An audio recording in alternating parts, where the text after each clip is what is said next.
followed by him, Shripad Bhatt will also speak. He will analyze the PM's speech. So, firstly, I will invite Jignesh Mevani to speak. Thank you so much. सारे वो लोग जो Facebook live के माध्यम से और इस webinar को, इस जूम लिंक को देख रहे उन तमाम साथियों को सबसे पहले तो हमारे 75वें स्वातंत्र दिन की ढेरों शुभकामनाएं, दिल से शुभकामनाएं। और मेरा ऐसा मानना है कि हम तमाम भारतवासियों को आज अपने इंडिपेंडेंस डे को सेलिब्रेट करने के वक्त उन स्वतंत्रता के उन तमाम सेनानियों को याद करना चाहिए जिन्होंने इस मुल्क की आज़ादी के लिए अपने बलिदान दिए, त्याग किया, तपस्या की, लाठी खाई अंग्रेजों की गालियां खाई, जेलों में रहे, चाहे वो भगत सिंह हो, सुखदेव हो, राजगुरु हो, राजेंद्र लाहिड़ी हो, खुदीराम बोस हो, लाल बाल पालकी त्रिपाठी, बहुत से ऐसे साथी रहे जिन्होंने इस मुल्क के लिए बलिदान दिया। तो सबसे पहले तो बलिदानों के बदौलत हमको ये स्वतंत्रता हासिल हुई है, तो उनको मैं सबसे पहले सलामी पेश करता हूं। हमारे स्वतंत्रता के आंदोलन के दौरान और उसके बाद के दशकों के दौरान भी हमेशा एक नारा हम लोगों ने बुलंद किया है कि कौन बनाया हिंदुस्तान, भारत के मजदूर किसान। तो भारत के तमाम मजदूरों को, जिनके खून और पसीनों से ये मुल्क बना है, जिनके खून और पसीनों के चलते एक एक चीज़ का निर्माण होता है, उन तमाम मजदूरों को, किसानों को, और विशेष तौर पे सारे वो किसान जो आज दिल्ली की बॉर्डर पर पिछले कई महीनों से, आने वाले कुछ दिनों के अंदर करीब करीब उनको 1 साल हो जाएगा, तो एक बेमिसाल लड़ाई को जिन किसानों ने अंजाम दिया है और आज भी जो लोग वहाँ डटकर बैठे हैं, उन तमाम किसानों को मैं सैल्यूट करता हूँ, मजदूरों को सैल्यूट करता हूँ। और जिन लोगों ने इस मुल्क को आज़ाद करवाने के लिए त्याग किया, तपस्या की, बलिदान दिए, जेलों में गए, उन तमाम को मैं सैल्यूट करते हुए, इंकलाब जिंदाबाद पेश करते हुए आप तमाम साथियों को मैं 75वें अपने इस इंडिपेंडेंस डे की ढेरों शुभकामनाएं देता हूँ। साथियों, मैं आज मोदी जी को लेकर कोई एडवर्स कमेंट करने के मूड में नहीं हूं। मैं सबसे पहले तो एक्चुअली ये कहना चाहता हूं कि हम भारतवासियों में बहुत गजब का पोटेंशियल है। हम लोग सचमुच एक इनक्रेडिबल कंट्री है। हमारे पास इतना यूथ है, इतनी एनर्जी है, कुछ इस मुल्क के लिए, समाज के लिए कर गुजरने का एक जज्बा है, स्पिरिट है। तो मुझे लगता है कि जो पॉजिटिव साइड है उसको भी हम लोगों को देखना होगा। मोदी जी लाल किले की प्राचीर से, मुझे लगता है कि वो आज जो भी बोले हैं, आई एम नॉट डिसअपॉइंटेड। वो वही बोले हैं जो उनसे एक्सपेक्टेड था। एक थोड़ी सुपरफिशियल किस्म की, ज़्यादा कोई ठोस कॉन्क्रीट बात उनसे अपेक्षित, उनसे एक्सपेक्टेड नहीं थी, तो उसी लाइन पे बोले हैं। लेकिन मुझे लगता है कि आज इस मुल्क में जो भी पोटेंशियल है वो अपने सही मायनों में डिलीवर करे तो हम सचमुच ऐसा मुल्क बना सकते हैं जो ज्योतिबा फुले बनाना चाहते थे, जो रामास्वामी पेरियार बनाना चाहते थे, जो शहीद आजम भगत सिंह बनाना चाहते थे, जो बाबा साहब अम्बेडकर के सपनों का भारत हो। ऐसा मुल्क का, ऐसे राष्ट्र का निर्माण करना बिल्कुल ही पॉसिबल है, मुमकिन है। और हम लोग में बहुत गजब का पोटेंशियल है और मुझे पूरी उम्मीद है, मैं इस पॉजिटिव नोट पर आज अपनी बात रखना चाहता हूँ। मुझे सचमुच पूरी उम्मीद है कि चाहे इस वक्त हम कितने भी फांसीवाद के दमन चक्र के दौर से गुजर रहे, कितनी भी तकलीफें हैं, लेकिन आगे का रास्ता जरूर निकलेगा। हम लोग जाति व्यवस्था को खत्म कर पाएंगे। एक दिन जरूर ऐसा आएगा जब एक मनुष्य द्वारा दूसरे मनुष्य का जो शोषण हो रहा है वो शोषण खत्म हो, जेंडर इक्वालिटी हो, इकोलॉजिकली, एनवायरमेंटली अब तक जो भी हम लोगों ने जो डिजास्टर किए उसको थोड़ा रिपेयर कर पाए, और जो भी हमारे सामने जितनी भी समस्या है, जात पात की हो, धर्म कौम की हो, इन सारे दंगों से, झगड़ों से, फसादों से ऊपर उठकर हम एक नए भारत का निर्माण कर पाएंगे। उस उम्मीद के साथ मैं अपनी बात को प्रारंभ करना चाहूँगा। लेकिन साथियों, चुनौतियाँ भी बहुत बड़ी है। आज इंडिपेंडेंस डे के दिन हम लोगों को ये नहीं भूलना चाहिए कि वो लोग सत्ता पर काबिज हुए हैं, वो लोग आज लाल किले की प्राचीर से तिरंगा लहराए जो सचमुच 5-6 दशक तक अपने तिरंगे को कभी सैल्यूट नहीं किए, अपने तिरंगे का जो लोग सम्मान नहीं किए, जो लोग स्वतंत्रता के आंदोलन में कभी पार्टिसिपेट नहीं किए, इनफैक्ट जिन लोगों का रोल भगत सिंह के साथ, बाबा साहब अंबेडकर के साथ, सरदार पटेल के साथ, सुभाष चंद्र बोस के साथ एक प्रकार से गद्दारी का इतिहास रहा, स्वतंत्रता के आंदोलन के साथ जिन लोगों ने गद्दारी की, हमारे तिरंगे का कभी सम्मान नहीं किया, हमारे संविधान के मूल्यों का सम्मान नहीं किया, वो लोग आज हाथ में तिरंगा लेकर राष्ट्रवाद की जो बात करते तो बहुत दुख होता है। और आज हम लोग बहुत ही मुश्किल से दौर से गुजर रहे हैं। हम लोगों को किसी कीमत पर आज के दिन पे ये नहीं भूलना चाहिए कि 600 से ज़्यादा किसान दिल्ली की सड़कों पर, दिल्ली की बॉर्डर पर ये कानून के खिलाफ जो हमारे किसान लड़ रहे वो लोग बलिदान दिए हैं। ठीक है, आज बाबा साहब अंबेडकर जिंदा होते, शहीद आजम भगत सिंह जिंदा होते तो उनसे बातचीत करते, उनसे डायलॉग करते, उनको कम से कम मिलने के लिए रहते, उनसे सुनते, उनसे वार्तालाप करते। लेकिन हमारी सरकार का बिल्कुल ही इस प्रकार का रवैया नहीं है। वो किसान हो, मजदूर हो, दलित हो, आदिवासी हो, माइनॉरिटीज़ हो, बहनें हो, किसी के साथ उनकी कोई भी तकलीफ हो, कोई भी पीड़ा हो, ये सरकार उनके साथ एक डेमोक्रेटिक तरीके से संवाद करना, बातचीत करना बिल्कुल नहीं चाहती।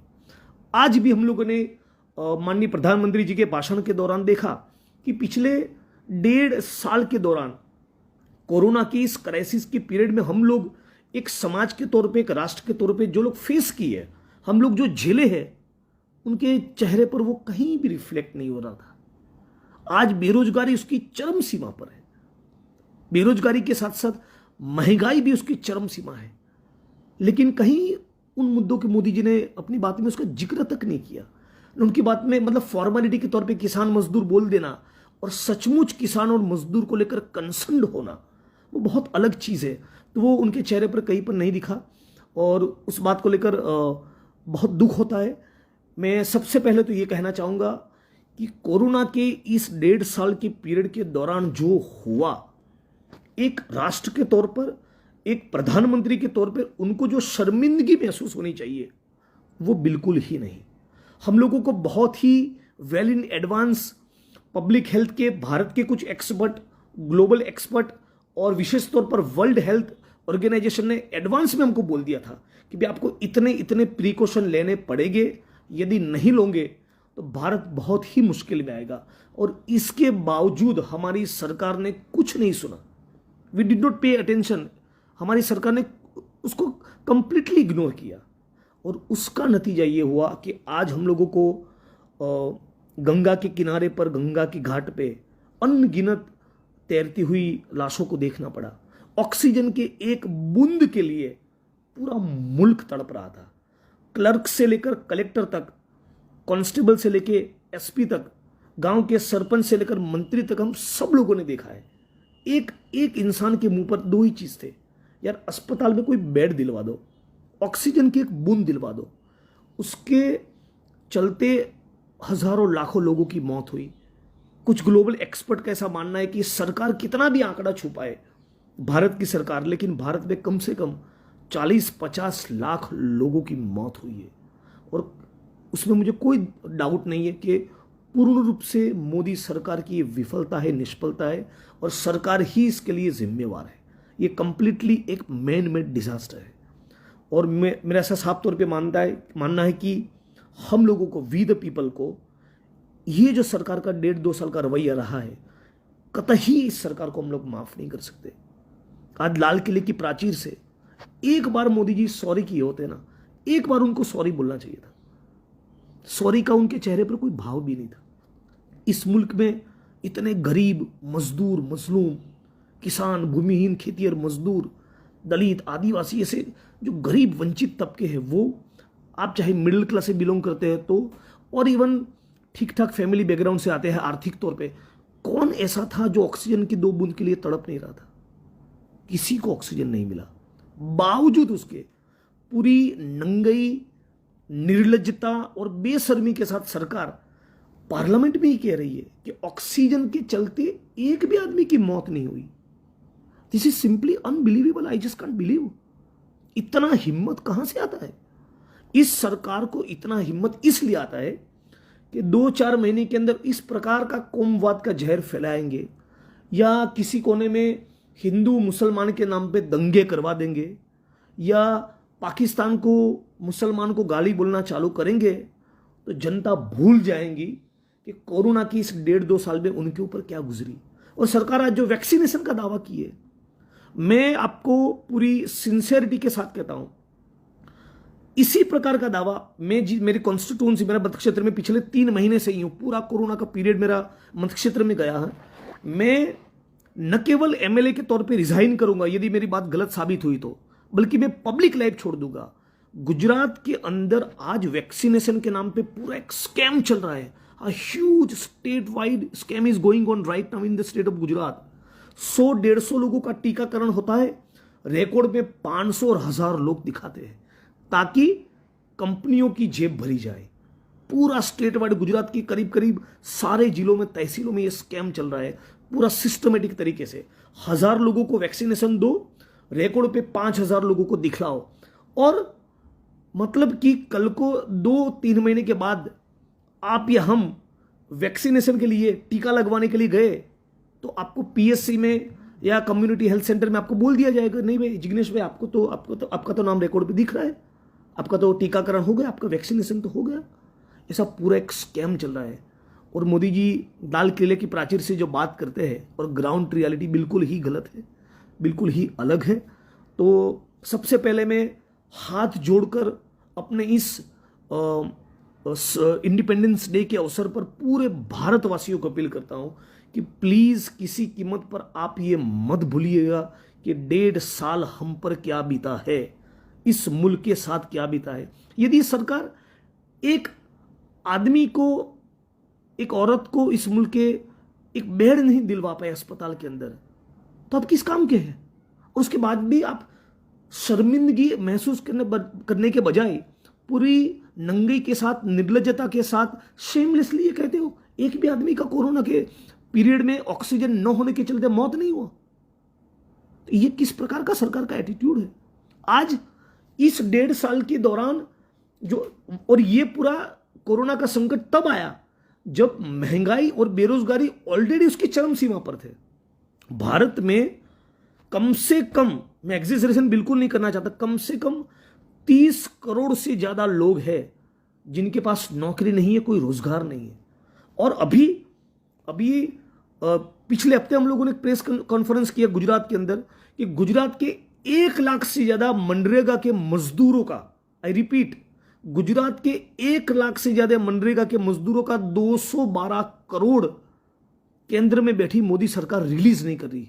फिर मैंने राजस्थान, मध्य प्रदेश, केरला, कर्नाटका सभी स्टेट का आंकड़ा निकाला, तब पता चला कि 10 लाख से ज्यादा मजदूरों का मोदी जी की सरकार ने कितना, 3,500 करोड़ से ज्यादा का पैसा जो 15 दिन में देना है, 3 महीने से रिलीज नहीं किया। वो परिवार अपने बीवी बच्चों को कैसे पालते होंगे? दूध महंगा, सब्जियां महंगी, किराना महंगा, तेल, गैस की बोतल, गैस का सिलेंडर, तेल का डिब्बा, पेट्रोल, डीजल, अस्पताल की फीस, स्कूल में बच्चों की फीस, एक एक चीज इतना महंगा हो गया है कि छोटा इंसान, आम आदमी, इस मुल्क की आम औरत का परिवार कैसे सरवाइव करता होगा? आज ये सबसे बड़ा हम लोगों के सामने सवाल है। उस वक्त में भी आप करीब 5-10 लाख लोगों का 3,500 करोड़ ब्लॉक करके रखते हो। एब्सोल्यूट, आई मीन, शर्मिंदगी के ऊपर भी यदि कोई शब्द है तो मैं उसका प्रयोग करना चाहूंगा। बेरोजगारी का सवाल देखिए, महंगाई का सवाल देखिए, और उसके ऊपर ये पूरा कोरोना का संकट।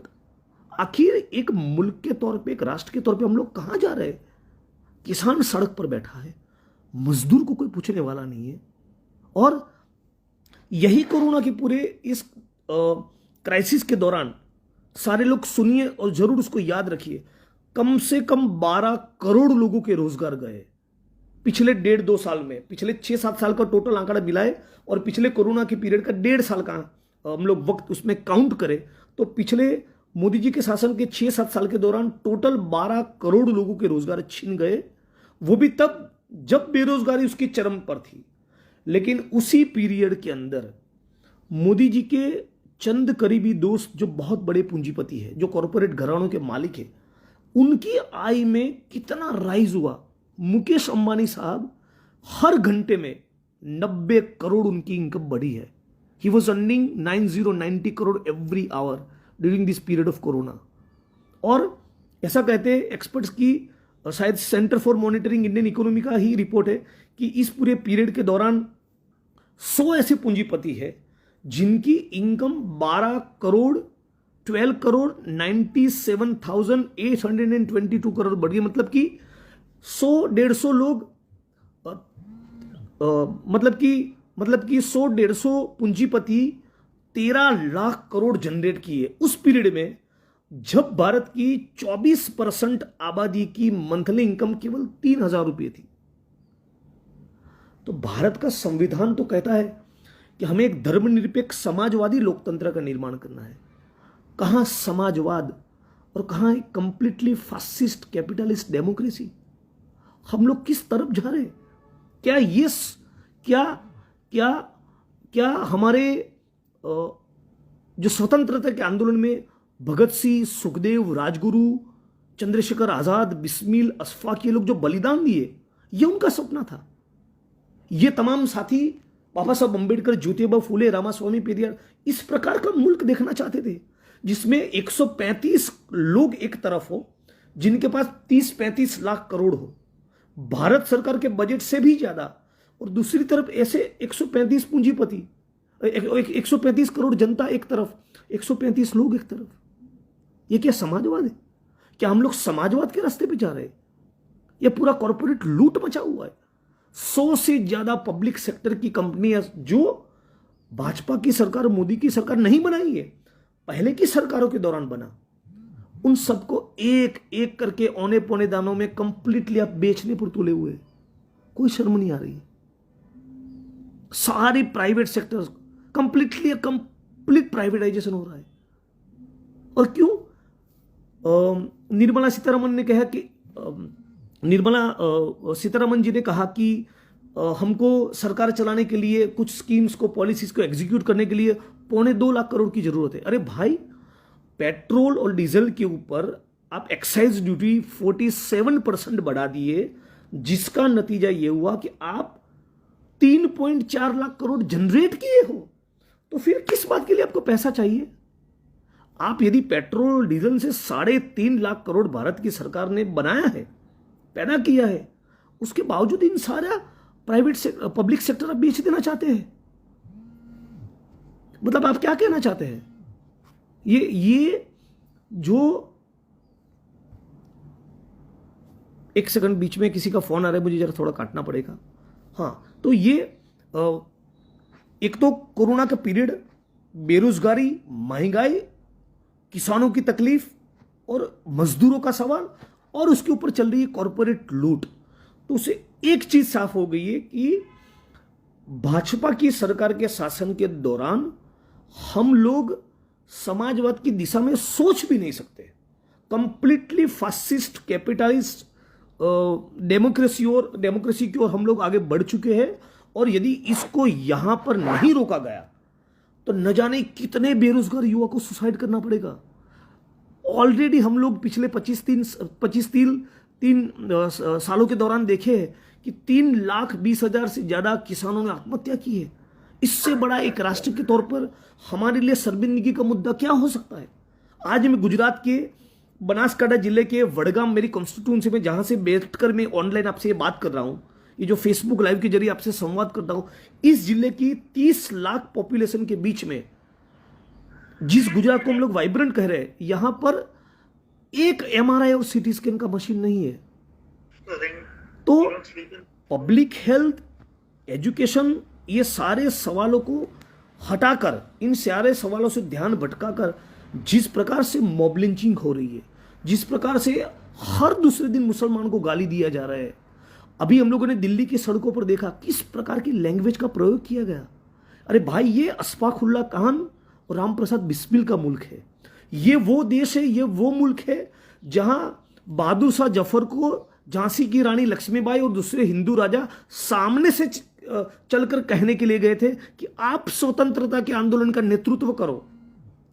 झांसी की रानी लक्ष्मीबाई और दूसरे हिंदू राजा बहादुर शाह जफर को सामने से कहने गए थे कि आप 1857 की विप्लव का नेतृत्व करो। ये वो मुल्क है। और आज इतना गाली दलितों को, मुसलमानों को, बहनों को, इतना कास्ट एट्रोसिटीज, रोहित वेमुला का इंस्टीट्यूशनल मर्डर, ऊना की घटना, भीमा कोरेगांव में जो अम्बेडकराइट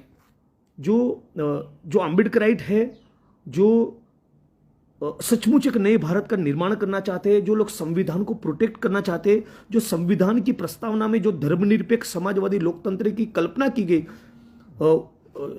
उसकी जो लोग उसको जो साकार करना चाहते हैं, समाजवादी लोकतंत्र के स्वप्न को जो लोग साकार करना चाहते हैं, उन तमाम साथियों को जेल में डाल के रखा है। जिस प्रकार से अंग्रेज सल्तनत भगत सिंह, सुखदेव, राजगुरु इन क्रांतिकारियों को टेररिस्ट कहती थी और टेररिस्ट कहकर उनको जेलों में डाला, उसी प्रकार अम्बेडकराइट और जो भी लिबरल साथी है, जो एक्टिविस्ट है, उनको ये सरकार, मोदी की सरकार नक्सलाइट बोलकर जेलों में डाल रखी है। चाहे वो सुधा भारद्वाज हो, स्टैन स्वामी को मार दिया, मैं उसको हत्या के अतिरिक्त कुछ नहीं मानता हूं, उनकी वहां मौत नहीं हुई, skilled. Shame on us as a nation, as a society. Baba Saheb Ambedkar के दावादार हमारे फॉरमोस्ट इंटेलेक्चुअल आनंद तेलतुंबड़े, सारे लोग जो सत्ता के खिलाफ बोलते हैं, जो डेमोक्रेसी को बचाना चाहते हैं, इस मुल्क के कॉन्स्टिट्यूशन को बचाना चाहते हैं, स्वतंत्रता के आंदोलन के स्पिरिट को जो लोग चेरिश करते हैं, सेलिब्रेट करते हैं, जो भगत सिंह, सुखदेव, राजगुरु की विचारधारा में मानते हैं, जो बाबा साहब अंबेडकर को और फुले में मानते हैं, जो नए भारत का निर्माण करने चाहते हैं, इतने प्रोमिनेंट सिटीजन जिनको तो हम लोगों को सैल्यूट करना चाहिए, उनको जेलों में डाल के रखा है। बिल्कुल ही एक फासिस्ट रवैया है। और आज हम लोगों को इस मौके पर एक संकल्प करना चाहिए कि इन तमाम साथियों की जेल में से रिहाई हो। एक राष्ट्रीय स्तर पर लड़ने वाले तमाम साथी एक दूसरे के साथ तालमेल बिठाकर बेरोजगारी और महंगाई के सवाल पर एकजुट हो। शिक्षा, चिकित्सा और रोजगार के सवाल पर एक राष्ट्रीय स्तर पर बहुत बड़ा आंदोलन खड़ा हो। हमारा ये नारा हो, पढ़ाई, दवाई और कमाई। ये है इस मुल्क के असली मुद्दे। और एक बहुत बड़ी चिंता का विषय आज मैं इस इंडिपेंडेंस डे के दिन पर कहना चाहूँगा कि पिछले 6-7 सालों के दौरान कहीं ना कहीं हमारी एक पूरी जो लड़त है, हमारा पूरा जो आंदोलन है, एक तरीके से डेमोक्रेसी और कॉन्स्टिट्यूशन को बचाने की ये एक डिफेंसिव लड़ाई हो गई है। 7 साल पहले की हमारी वो लड़ाई याद करिए, जब हम लोग एक मुसद्दा तैयार कर रहे थे कि कास्ट को कैसे एनिहिलेट किया जाए, अनटचेबिलिटी को कैसे खत्म किया जाए, एक वर्ग और दूसरे वर्ग के बीच में जो खाई है, जो अंतर है, जो डिस्पेरिटीज है, उसको कैसे खत्म किया जाए। राइट टू एजुकेशन का कायदा हो, आरटीआई का कायदा हो, मनरेगा का जो कानून है, यदि आज 100 दिन मनरेगा का काम मिलता है तो 150 और 200 दिन काम कैसे मिले। तो यूपीए की सरकार के दौरान जो जनवादी ताकतें थी, वो ऑलरेडी बने हुए कानून को और भी दुरुस्त कैसे किया जाए, और भी बेहतर तरीके उसको कैसे कैसे किया जाए, उसकी लड़ाई को छोड़कर अब हम लोगों को पूरा डिफेंसिव और रिएक्शनरी होना पड़ा है। हम लोगों को अब कॉन्स्टिट्यूशन और डेमोक्रेसी बचाने की लड़ाई लड़नी पड़ रही है। और उसके चलते जो असली मुद्दे थे, कहीं ना कहीं मैं ऐसा मानता हूं कि आज एक प्रकार भारत के अंदर इस प्रकार का आर्थिक विषमता और अराजकता फैला हुआ है कि उसके खिलाफ हम लोग न केवल पॉलिटिकल पार्टी है, लेकिन सारी लड़ने वाली ताकत एकजुट होकर पब्लिक हेल्थ, एजुकेशन और एम्प्लॉयमेंट के सवाल को लेकर एक बड़ा आंदोलन नहीं खड़ा कर पाए। तो मैं ऐसा मानता हूं कि आने वाले दिनों में ये फांसीवाद का दमन चक्र जिस प्रकार से और आगे बढ़ेगा, विषमता और भी बढ़ेगी, कॉरपोरेट लूट और भी बढ़ेगी, दलित, आदिवासी, ओबीसी, माइनॉरिटीज, बहनें, सबके ऊपर अत्याचार और भी बढ़ेंगे। तो आज हम लोग साथ में मिलकर ये संकल्प करें, सारे लोग वो जो फेसबुक लाइव के माध्यम से मुझे सुन रहे, मोदी जी ने पानी का जिक्र किया, आप नीति आयोग का रिपोर्ट देखिए, 2040 तक इस मुल्क में कम से कम 80 करोड़ लोगों को पीने के पानी की किल्लत होने वाली है। भारत सरकार का क्या आयोजन है, भारत सरकार का इस मामले में क्या प्लानिंग है? कुछ नहीं।